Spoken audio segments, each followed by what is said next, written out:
हाँ, तो क्या दे रखा है इस क्वेश्चन में, एक एल्यूमिनियम स्पेसिमेन है जिसका इनिशियल गेज डायमीटर है डी नॉट, ठीक है। So D naught they have given as 10 mm, gauge length है 100 mm, ठीक है। सब्जेक्टेड टू टेंशन टेस्ट, ठीक है। तो टेंशन टेस्ट कर रहे हैं हम इस पर। सो टेंसाइल फोर्स जो P है उसका मैग्नीट्यूड क्या है 50 किलो न्यूटन, ठीक है। Applied at the end of specimen as shown in the figure, यहाँ पे एंड पे लगाया हुआ है, दिख रहा है क्या।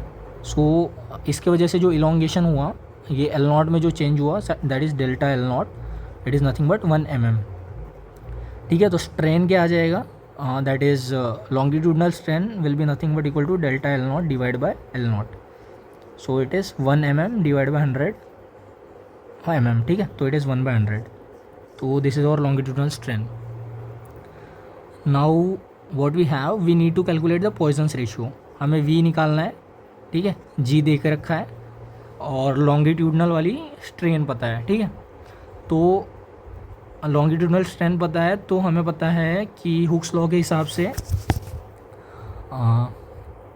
Stress divide by strain is nothing but equal to Young's modulus, ठीक है। तो हमें लॉन्गिट्यूडनल स्ट्रेन पता है, ठीक है। और सिग्मा हम निकाल सकते हैं because load is known to us and gauge diameter is known to us. तो लोड पता है हमें, लोड पता है, डायमीटर पता है, तो सिग्मा पता है। सिग्मा एंड एप्सिलॉन हमने निकाल लिया है।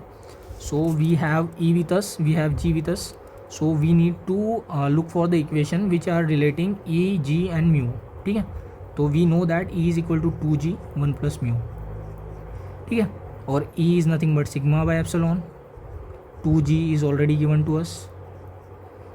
So from here sigma is nothing but P, which in Newton we can write like this, by area. Our area is pi by 4 times d square, d is 10, so उसका square हो जाएगा 100 और ये हमारा हो जाएगा ऑलरेडी 1/100, ठीक है। तो इट इज़ 2G और let me write it clearly here, 2G इधर वाला सारा our sigma is in mega pascal, ठीक है।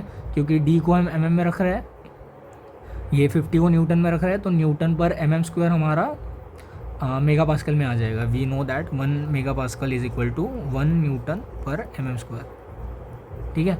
तो ये हमने न्यूटन में रख दिया था, ये 10 mm में रखा था, तो इसका square mm², that's why it is Newton per mm², ठीक है। और ये तो इसका कोई यूनिट नहीं है बिकॉज स्ट्रेन है, लेंथ का रेशियो है। तो जी को भी हमें मेगा पास्कल में रखना पड़ेगा, ठीक है। तो it is 2 times 25 giga pascal में है, तो 10 का पावर 3 से मल्टीप्लाई कर देंगे because 1 giga pascal is equal to 10 का पावर 3 मेगा पास्कल, ठीक है। तो ये मेगा पास्कल में हो जाएगा 1 प्लस म्यू, ठीक है। So once we have all this things with us, so यहाँ से ये वाला 100 कैंसिल हो जाएगा, so it is nothing but ये ऊपर चले जाएगा। सो दैट इज़ 5 और 20, 200 टाइम्स 10 का power 3 divide by pi minus it is 50 into 10 का power 3, where I am making mistake, या sorry. So it is nothing but 50 into 10 का पावर 3 1 प्लस म्यू, ठीक है। तो ये इधर आ जाएगा, तो क्या हो जाएगा 200 10 का पावर 3 टाइम्स 50 इंटू 10 का पावर 3 टाइम्स पाई माइनस 1, या तो एक एक करके करता हूँ, 1 प्लस म्यू हो जाएगा, ठीक है। तो ये 1 इधर आ जाएगा, तो ये -1 हो जाएगा। तो यहाँ से म्यू की वैल्यू क्या आ जाएगी 0.2732, ठीक है। So that's the value of Poisson's ratio.